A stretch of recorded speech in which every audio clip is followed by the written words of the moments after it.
자, 여러분 그 교재 정보보조금은요 44페이지에 있는 거고, 일단 설명을 듣고 나서 그다음에 교재를 보시면서 정리하고요. 차후에 문제 나오게 되면 문제를 몇 문제 계속 풀어보시면서 어떤 식으로 문제 나오는지만 적응하시게 되면 자격시험 처리하는 따는 거에는 큰 문제가 없으실 계정 과목이랍니다. 자, 여기 정부 보조금은요 지금 여기 수익 관련 보조금하고요, 그다음에 자산 관련 보조금, 이렇게 두 가지로 나뉘어져요. 수익 관련 보조금, 자산 관련 보조금.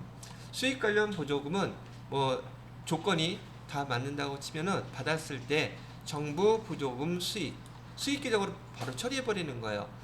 이렇게 수익 계정으로 바로 처리해 버리는 것은 거기에 해당하는 모든 조건이 다 완성됐을 때에는 정부 보조금 수익 이렇게 해서 따라버리면 돼요. 그런데 아직 돈은 받았지만 조건이 다 완성된 게 아닌데 정부 보조금을 받았다. 그러면 선수수익, 돈을 일부 미리 받은 것 뿐이에요. 무슨 말인지 알겠죠? 그리고 조건이 이제 완성이 되면 그래서 이제 더 이상 국가에다가 정부 보조금을 돌려줄 필요가 없는 게 이제 확인이 되면 선수수익 없애주면서 정부 보조금 수익 이렇게 써주시면 돼요. 되게 간단하죠? 조건이 남아있으면 선수수익 처리하는 거고, 그다음에 조건이 다 완성됐으면 정부 보조 수익 이렇게 쓰시면 된다는 얘기예요.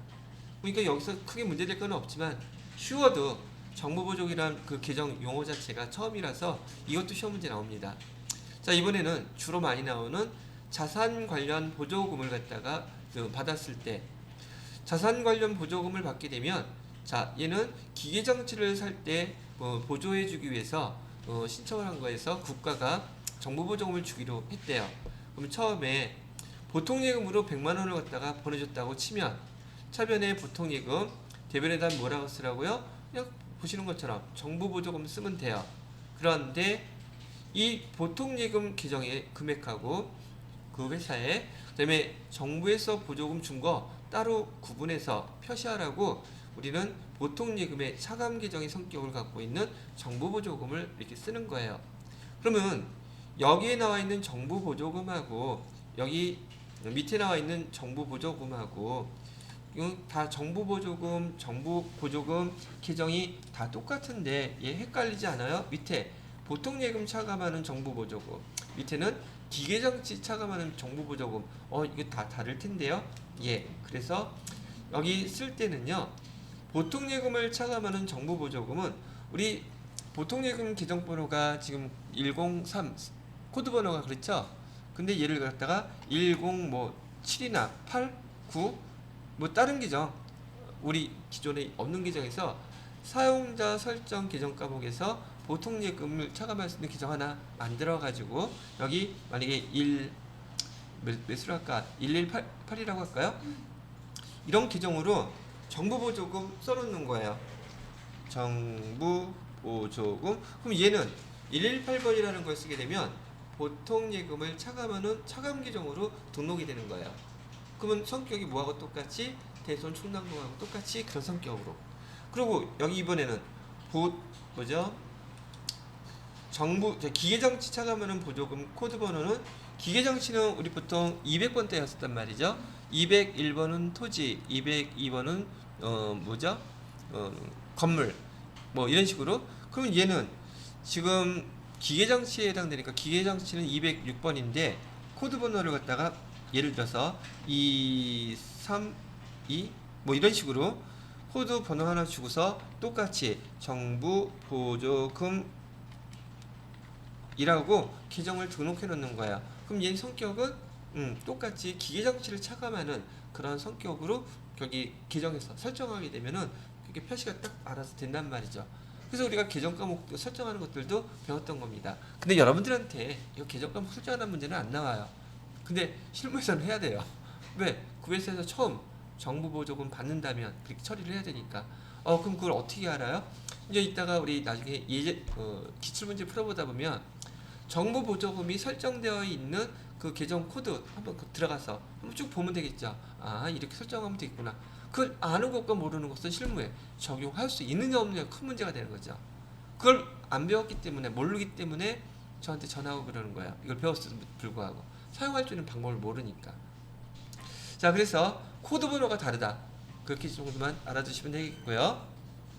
그럼 위에 지금 나와 있는 정부보조금에 대해서 보통예금의 차감 규정으로 이렇게 써놓은 거 이해가 되시죠? 그다음에 이번에 기계장치 살 때 기계장치 400만 원짜리래요. 그래서 샀어요. 그다음에 보통예금에서 그 금액 이체했대요. 이것까지도 별로 어렵지 않죠. 그런데 여기서 보통예금 차감 규정으로 지금 우리가 기록해 놓았던 얘 지금 사용이 됐으니까 얘 없애버려야 되잖아요. 어떻게 없애줘야 돼요? 대변에 있던 거 차변으로 이렇게 없애주시면 돼요. 그러면 여기 금액하고 이하고는 이렇게 상계 처리돼서 없어지겠죠. 그리고 이 기계장치 400만원짜리 샀는데 정부에서 100만원 보조해줬죠. 똑같이 정부 보조금으로 다시 정부 보조금 100만원, 이번에는 기계장치를 차감하는 규정이라고 표시를 해놓는 거예요.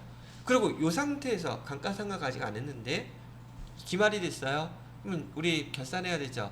결산할 때 기계장치에 대해서 재무상태표에 이렇게 정부보조금 받은 거에 대해서 표시해 주래요. 얘도 기말 때 사항이고 얘도 기말 때 사항이에요. 얘는 아직 근데 기말이 되긴 했는데 아직 돈만 받았지 기계장치는 사지 않았었죠.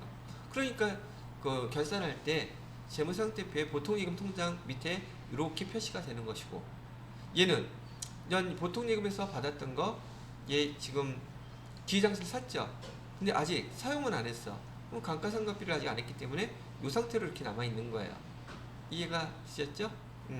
자, 그러면 여기 이렇게 기계장치를 이제 사용할 때 회계 처리는 어떻게 하는지 보자고요. 자, 내용연수는 4년이고요. 이 기계장치가. 그다음에 정액법으로 감가상각한대요. 잔존가액 없는 걸로 하겠습니다. 그러면 400만원 나누기 내용연수 4년 하면 정액법으로 매년 감가상각비는 100만원씩 발생하겠죠. 그대로 회계 처리하세요. 이렇게요. 차변에 감가상각비 100만원, 대변에 감가상각 2개 100만원 해주시면 돼요. 근데 아까 제가 정부 보조금도 기계장치 감가상각하는 방법하고 똑같이 감가상각하라 했었죠. 그죠? 그러면 지금 우리가 정부 보조금 받은 거 100만원이었잖아요. 그죠? 이 100만원 나누기 4년 하면 감가상각비는 얼마가 나와요? 100만원 나누기 4년 하면 25만원 나오죠. 그러면 자 봐요. 정부 보조금 여기서 줬던 이 100만원은 있잖아요. 지금 이 업체를 갖다가 지원하는 거죠. 산업을 육성하기 위해서. 그죠? 근데 기계장치는 일정한 기간을 사용하면서 그 돈을 갖다가 국가에서 100만 원을 지원해 준 거를 그 기계장치를 계속 사용해야지, 사업을 계속 해야지만이 정부에서 지원해 주는 효과가 있는 거 아니겠어요? 그죠? 근데 얘가 내용연수가 기계장치가 4년인데 1년만 하고서는 집어칠 수도 있잖아. 돈은 다 받아놓고. 근데 그 조건 충족 못 시키면 얘 돈을 다 돌려줘야 돼요. 그 사업 계속 하라는 얘기예요. 국가에서 지원하니까. 이해가 되시죠? 자, 그래서 저 100만 원을 갖다가 지금 4년 동안에 25만 원씩 그 회사에다가 혜택을 주는 거예요. 물론 목돈으로 받았으니까 100만 원 다 받은 게 자기 돈인 것 같지만 그거 만약 중간에 사업 끝내버리게 되면 남은 금액 돌려줘야 된단 말이죠. 됐죠? 그래서 이 금액을 25만 원씩 4년 동안 계속 나누어서 줄여주시는 거예요. 그게 감가상각비처럼. 됐어요? 그리고 그러면 얘를 갖다가 첫 번째에 25만 원 줄여주니까 여기 차변에 감가상각 얼마 됐어요? 25만 원 했던 거 정부 보조금 25만 원 기계장치 차감하는 거 여기서 빼준 거예요. 됐어요? 그럼 여기 잔액은 얼마 남았겠어요? 75만 원 남았겠죠. 다음에 25만 원.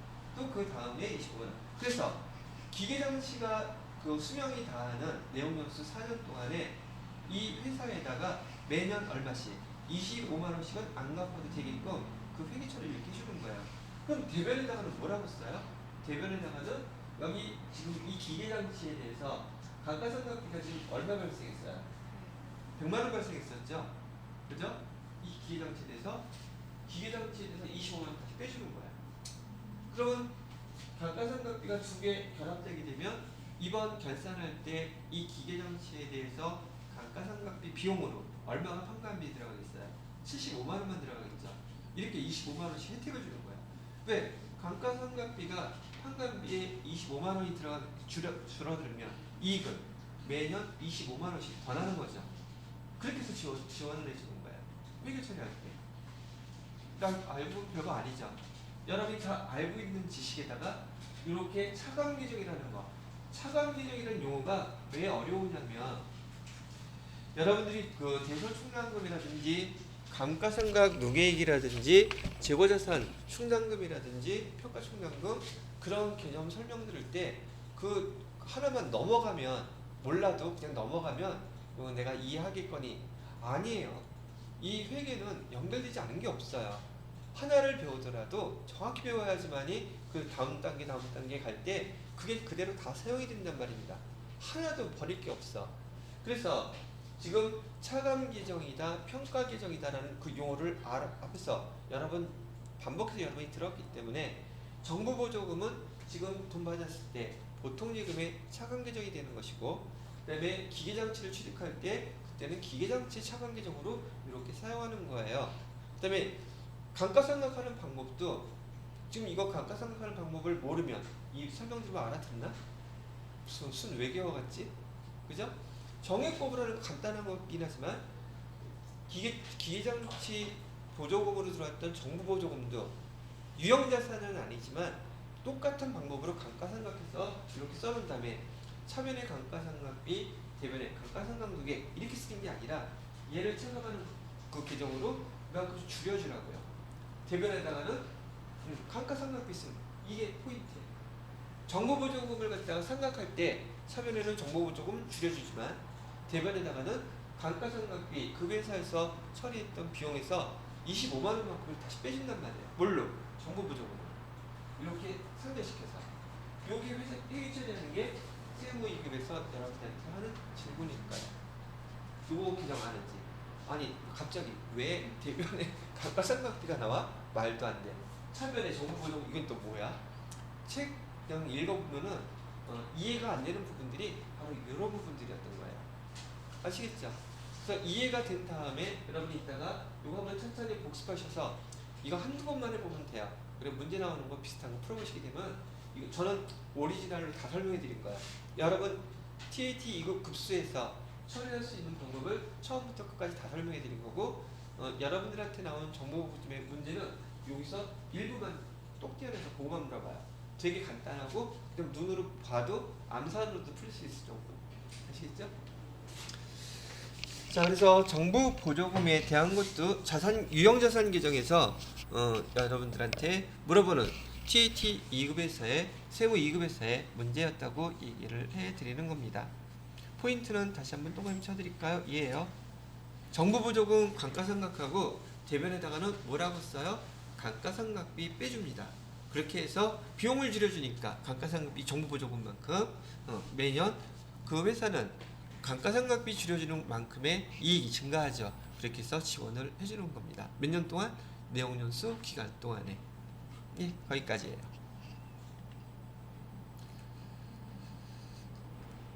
자, 그 다음에 무형자산은 뭐 크게 설명할 거 없는데 그래도 한 번만 훑어보고 넘어갈게요. 자, 무형자산은요. 무형자산은 형태가 없는 것이죠. 그래도 식별 가능해야 돼요.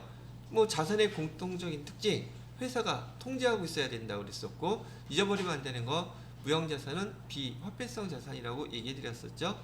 무형자산의 종류 기억나시나요? 영업권, 산업지상권, 강업권, 어업권, 개발비, 소프트웨어 많이 나오는데 시험 문제 나오게 되면 영업권이나 또는 개발비, 소프트웨어, 개발비, 소프트웨어 세무이익에서는 산업지상권의 병 모양 생각나시나요? 거기 네 가지 있었죠. 병 안에 들어가 있는 거 특허권, 병 모양은 실용신앙권, 그다음에 글자 디자인권, 상표로 등록하면 상표권. 산업지상권에 대한 거 그 중에서 상표권이나 특허권이 여러분이 많이 들어본 용어이기 때문에 무형자산으로 주로 물어보는 문제가 많이 나온다는 얘기예요.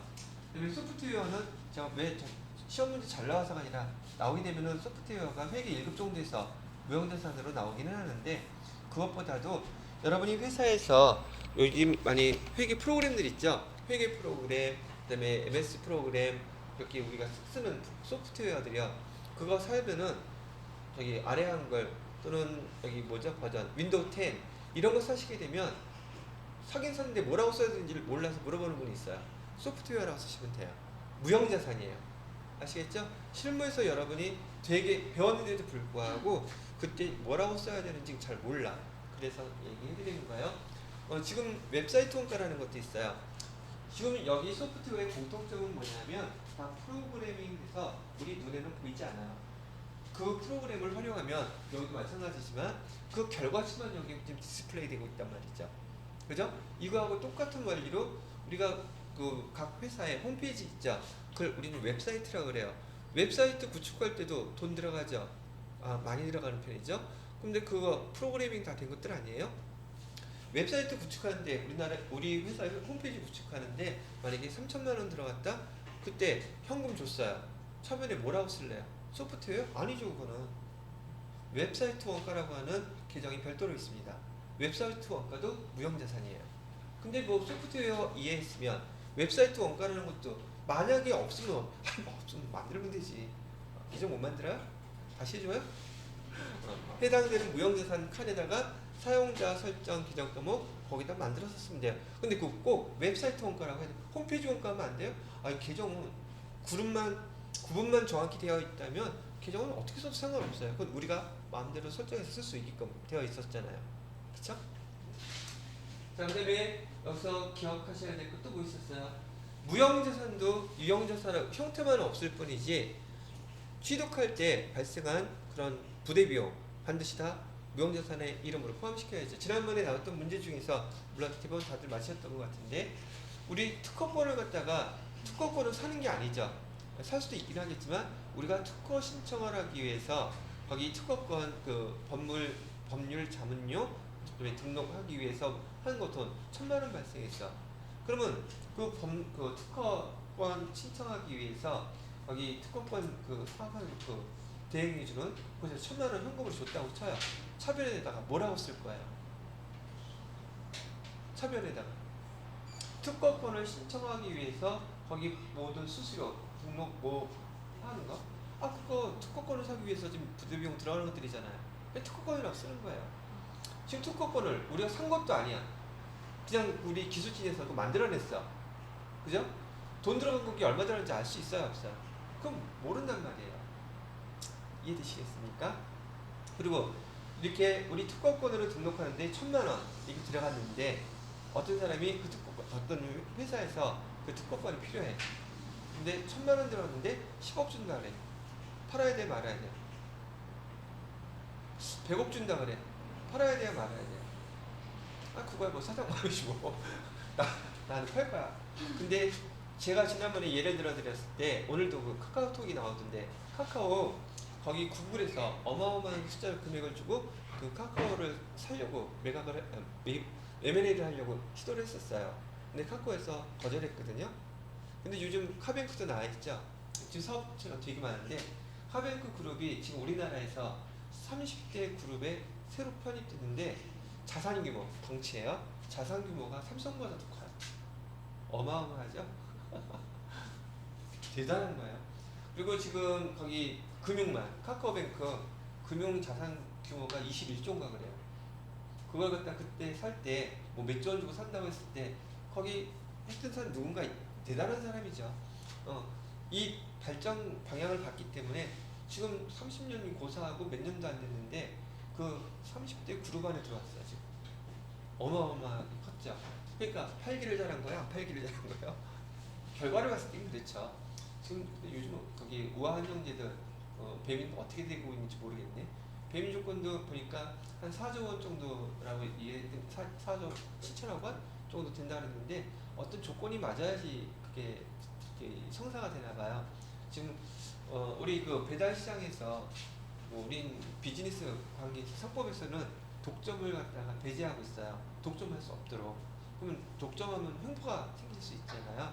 근데 배민하고 그 요기요 두 개가 합치면 거의 독과점이라는 정도의 그 수준이 돼서 그 조건이 맞아야지 그 딜이 성사된다고 하는 것 같은데 바쁘다 보니까 그걸 못 봤네. 그거 재밌는 거잖아. 여러분들한테는 제가 주변에서 지금 벌어지는 우리 회사들 얘기 많이 해주죠. 제가 또 요즘 그런 취미도 하나 또 만들어 놓을 생각이야. 지금 주식 투자하는 건 둘째치고 그거 할 때마다 그 회사들 분석을 해주는 거야. 근데 그 회계 분석하고 재무 분석하고 재미없잖아. 그런 거 말고 사업하는 얘기. 그래서 우리가 회계하고 관련된 얘기들을 지금처럼 이렇게 해드리면 재밌지 않을까? 그래서 그것도 한번 생각을 해보고 있답니다. 자, 그래서 무형자산도 부대비용으로 발생하는 것은 그 무형자산 취득하는 금액에다가 포함시킨다. 취득 과정은 제가 무조건 다 똑같다 그랬어요. 하나만 빼놓고 단기매매주권만 빼놓고 부대비용은 취득하는 자산명으로 써놓는다. 그 다음에 보유시장가 여기 무형자산은 유형자산하고 다르게 얘도 자산이기 때문에 상각을 하긴 하는데 명칭이 다르다 그랬어요. 유형자산은 감가상각비라는 용어를 쓰고 무형자산은 무형자산 상각비라는 용어를 쓴다 그랬었죠. 그 다음에 유형자산을 감가상각할 때는 차변의 감가상각비, 대변의 감가상각 누계 내용연수 기간 동안에 계속 누적시키다가 처분할 때 없애버렸죠. 근데 무형자산은 형태가 보이지 않기 때문에 직접법으로 특허권 바로 빼버립니다. 차변에 무형자산 상각비, 대변에다가는 특허권 이렇게 회계 처리하는 게 직접법이라고 했었죠. 여기서 무형자산 상각할 때 주의하는 거. 무형자산은 기본적으로 잠정가치가 없는 게 원칙이에요. 잠정가치는 없다. 그리고 상각하는 방법은 우리가 배웠던 건 다 사용할 수 있어요. 근데 그 회사에서 어떤 방법을 정해놓지 않았을 때는 그때는 무조건 정액법으로만 해야 돼요. 기억하시죠? 그리고 주의해야 될 거 상각할 때는 여기 직접법으로 상각하기 때문에 내용 변수도 1년 지나면 똑같이 1년씩 줄여주라 그랬어요. 그래서 계산해야 한다는 거 까먹으면 무조건 틀립니다. 이거. 그래서 검사들 한번 해봐야 돼. 처음에 썼을 때 다음에 계속 감가상각비가 일정해야지 돼요. 앞에서 100만원짜리 5년 동안 정액법으로 감가상각했는데 첫 해에는 20만원 나오고 다음에는 16만원 나오고 정액법 아니잖아요. 그러면 내용에서 줄여주지 않았기 때문에 또 이런 계산이 나온다는 얘기예요. 그래서 무형자산에 대한 거 한번 정리해봤고요. 그다음에 사용 가능한 감가상각 이건 뭐 당연한 건데 자산이라는 것은 상각을 한다는 것은 사용해야지 상각할 수 있다 했잖아요. 취득 과정이 아직 안 끝났는데 상각할 수 있어요 없어요? 당연히 없겠죠. 그러니까 상각이라는 것은 사용 가능한 시점 그때부터 상각이 들어가야 되지 그 전에 1년 전에 샀다 할지라도 아직 사용 가능한 시점이 아니라면 상각해주면 안 된다는 얘기예요. 원칙, 잠정가액 그다음에 무형자산은요 법에서 또는 어떤 법령으로 계약의 관계에 의해서 정해진 게 없다면이에요. 법에서 정해진 게 있고 계약 관계에서 정해진 게 있다면 이렇게 무형자산 내용연수는 20년을 초과할 수 있지만 기본적으로 그런 게 없다면 무형자산은 20년을 초과할 수 없다는 얘기예요. 아시겠죠? 이게 좀 무형자산에서 세무 2급에서 그나마 문제가 나오면 물어볼 수 있는 거 다 총 털어서 제가 정리를 교재에서 나온 것을 해놓습니다. 되셨나요? 자, 마지막에 기타 비유동자산.